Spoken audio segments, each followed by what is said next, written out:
Your Excellencies, let me begin by expressing my profound gratitude to His Excellency President El-Sisi, under whose patronage today's conference and seminar is being held. Let me also add, President, that during your presidency, relationship between India and Egypt have achieved now, beginning to achieve its huge potential. We value the fact that in the last 1 year, President, you spared so much of your valuable time to visit India twice and indeed to be the chief guest on our Republic Day. It augurs well for what lies in rejuvenating the Indo-Egyptian relationship, which has a deep historical legacy. Let me also thank His Excellency Prime Minister Mostaba and the Finance Minister Mohammed Met, who have joined us today. Dilma, you have delivered an outstanding address as usual, and I must compliment you on your vision, which has consistently guided the NDB's revolution. Minister Rania, thank you so much for this initiative in putting together this distinguished panel to debate on subjects with a focus on the role of the Global South. Indeed, the theme of this discussion today is Navigating New Horizons. This enjoins us to go back to the drawing board. The drawing board of what? The drawing board of restructuring the global financial architecture, which you mentioned, President Dilma. Restructuring the terms and conditions, the rights and obligations, the governance matrix, and processes and procedures of the multilateral development banks. Embedded in this is a persistent belief that these institutions, which were created in the post-Second World War period, embedded and enlarged under the Washington Consensus, have outlived their utility. They have outlived their utility. And that is why I think that the theme of today's conference on Navigating New Horizons assumes an added significance. Of course, in doing so, we must be cognizant that it is easier to declare institutions as having been outlived their utility. It is more difficult to substitute them by totally new ones. And that is why I think that restructuring the overall global financial architecture must assume a priority, because the new institutions or the new recalibrated institutions must have international acceptance, must have the financial bandwidth, and must have the ability to attract global capital. From this point of view, during India's presidency, we had the privilege to constitute an independent expert group where, along with my good friend Professor Lawrence Summers of Harvard and myself, are the two co-chairs, we gave two reports. One report, we called it the Triple Agenda, tripling the financing, the mandate, and tripling the windows and the opportunities. We went on to present a second report at the time of the Marrakesh meeting, of the annual meeting. If you will recall, President Dilma and Minister Rania, you were there. This second report, we called it in Marrakesh. This was subsequently adopted, of course, by the G20. It is embedded in the declaration, not only in Marrakesh, but in the New Delhi declaration. And it said three things. It said better MDBs. Better in what way? Better by co-creating, for instance, multi-layer country platforms, working on this platform instead of in individual projects, and working together as a family. This is something which, President Dilma, you have emphasized, the MDBs working as a family. Bolder by what? bolder by shifting the focus from risk aversion to informed risk-making decisions, by changing staff incentives, by broadening and innovating risks, sharing instruments to mobilize private capital. And bigger in what way?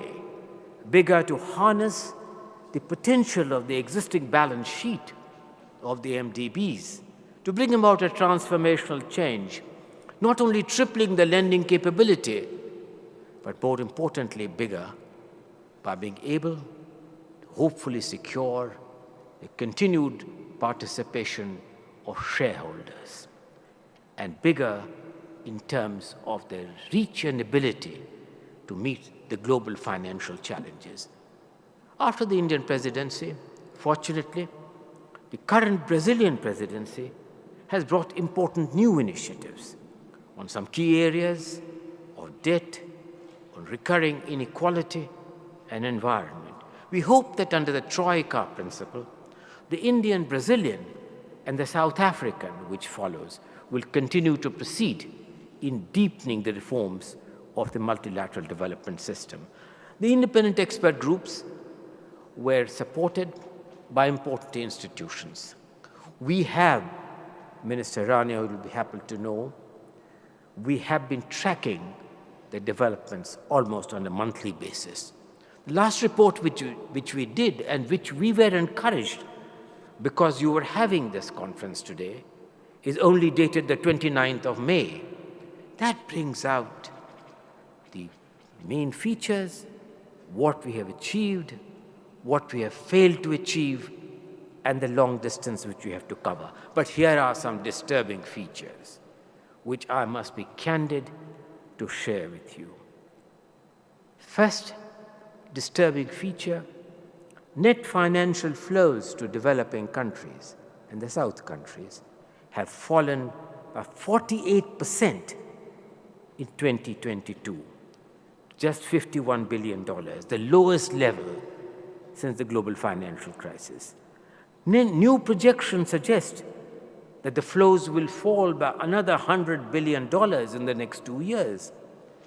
Meaning what? Meaning that $50 billion will flow out of developing countries in 2024. According to studies, developing countries paid in 2022 $50 billion more for external creditors than they received. Now, this really, if you ask me, deserves our conscience and our recognition. The external debt, if you look at it, and President Dilma, you have been talking about the issues of external debt. External debt has risen by $40 billion in 2023. The debt service coverage ratio of the sub-Saharan African countries have deteriorated from 21% to 32%. And according to the International Financial Corp assessments, it will go up to $315 billion in 2024. And this is a sad situation because this is for the second consecutive quarterly rise, primarily driven by a surge of debt, which is becoming more and more difficult, to an unprecedented level for emerging developing countries of $105 billion, 55 trillion more than a decade ago. In all this, private capital flows, instead of being honed in, sad to say, the $200 billion of private capital has gone out from the countries of the South. So this is also something which we must consider. About half the IDA-eligible countries have failed to recover even to post-pandemic income levels. The most consequential finding, therefore, of all this analysis, is that the multilateral development banks are not on track to any of the funding requirements by 2030. They are not on track for quadrupling private capital mobilization. They are not on track on tripling concessional lending and not on track in tripling even non-concessional lending. Having said all this, I'd want to move away that this would present a rather gloomy picture of the world. But while it's all right, there are some positive, optimistic things which are also happening. Like what? Like there is a growing recognition that the multilateral development banks have successfully expanded their mandate, that the financing of global public goods has not come at the cost of sustainable development goals. The World Bank, fortunately, has recognized that there are challenges in which they have evolved. They have mentioned this in the Development Committee report last year in the spring of 2023. They called it the evolution of the World Bank Group. In September 23, they changed the nomenclature, which we will notice is significant. If you remember, historically speaking, the World Bank Development Group had two mandates: the mandate of poverty and the mandate of shared prosperity. For the first time, in presenting in September 23, they changed it to saying ending poverty in a livable planet. This is the first time that the issues of global public goods and the issues relating to climate challenge is being explicitly recognized. And they have gone on now, if you recall, that at the spring meeting, when you were also there, President, Minister Rania, you were present, the World Bank's new document called it the From Vision to Impact, implementing this new evolution roadmap. And these include many positive features: reduction in project preparation time to 17 months from 25.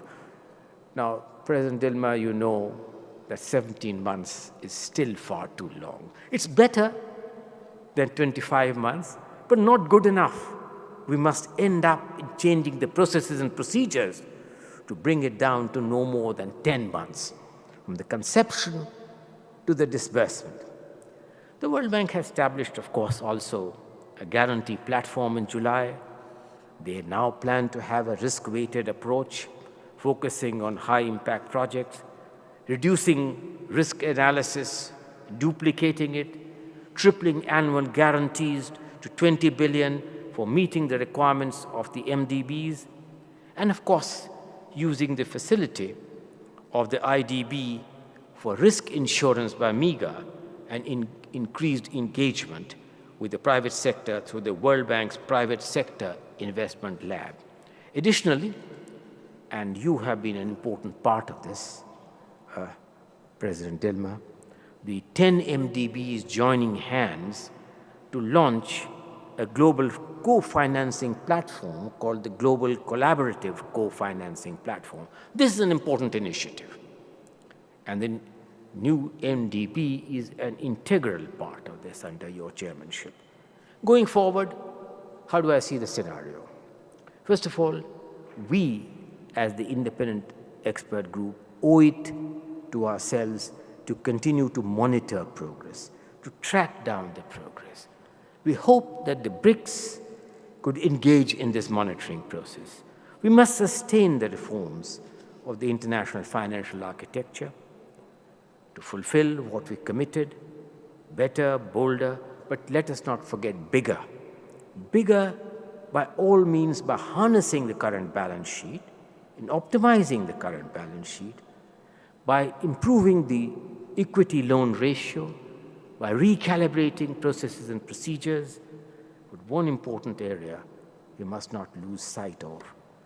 That important area is that the shareholders will have to put in far more money for the recapitalization of these banks and for enabling them to be able to fulfill these obligations. Of course, important measures have been taken. The African Development Bank is looking for innovative financing. $750 billion of hybrid capital, which they issued in January, is a pointer.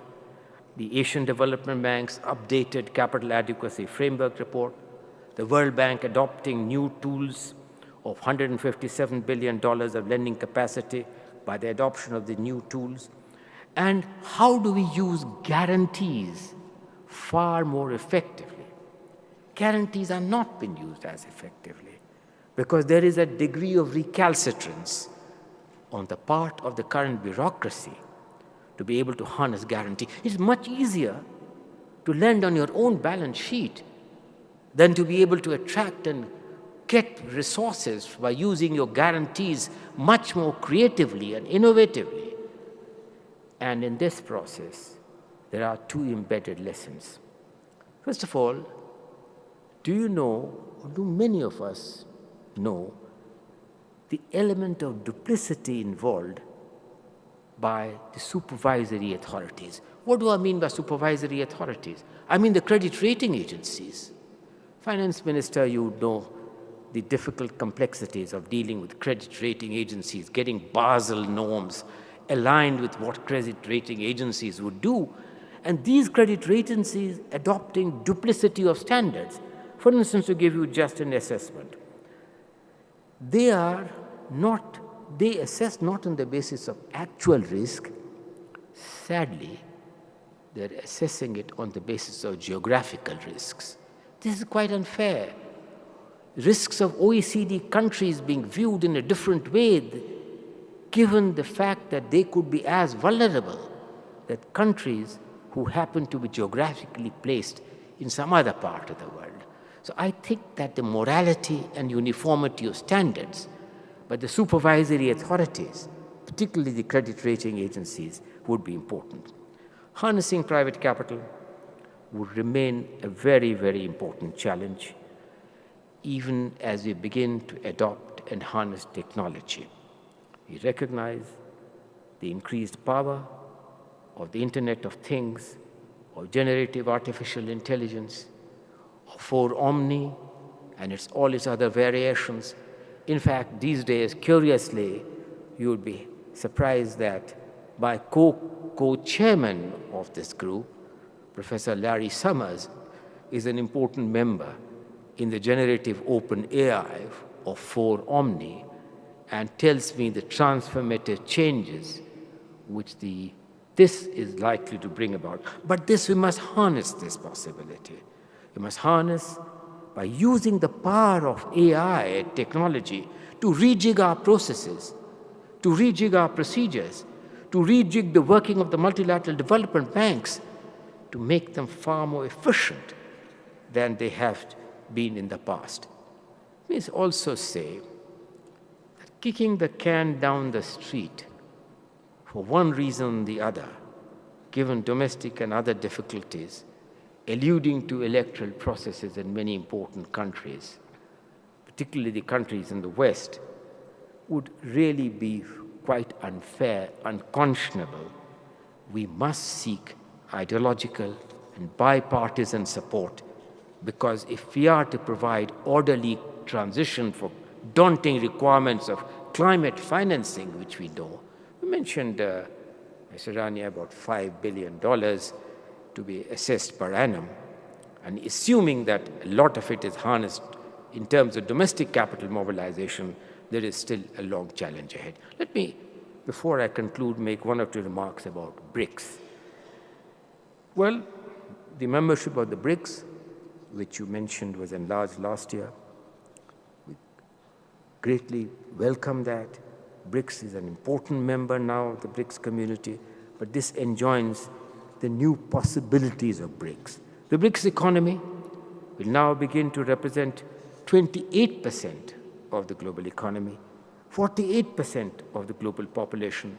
Under your presidency, the BRICS Bank, which has 9 members, has now got $51 billion of subscribed capital. There are other important initiatives in which the BRICS can participate in the preparation of keeping, for instance, the efforts going as we prepare for Azerbaijan for the COP29, as we prepare for the Summit of the Future of the United Nations, which has been called in September. BRICS can be an important feeder in some of these important initiatives which lie ahead. The BRICS Summit, which is forthcoming. As we speak today, the foreign ministers of the BRICS are meeting. A little later, the BRICS Summit would take place. That's an important opportunity. to do a stock taking of where we stand on all this. So let us end by saying that this 2-day seminar is the best stock taking we can think at this point in time. It has a somber kind of a track record. And this is the right moment for multilateral development banks to respond to these challenges. It's the right time to be able to realize that today's call is seeking the shareholders that you must show global responsibilities, act sensibly, act innovatively, and act in a manner which is conscionable for the future of humanity. In the end, of course, there's an old English adage: you can only take a horse to water. You cannot force it to drink. Speaking in Egypt, you could say the same about camel. I think that the reports have hopefully taken the shareholders of where and what they should do and act in a responsible way. Today's seminar adds to the sensible global voice which seeks conscionable action by countries which have in the past shaped the international financial architecture. Thank you very much for this opportunity.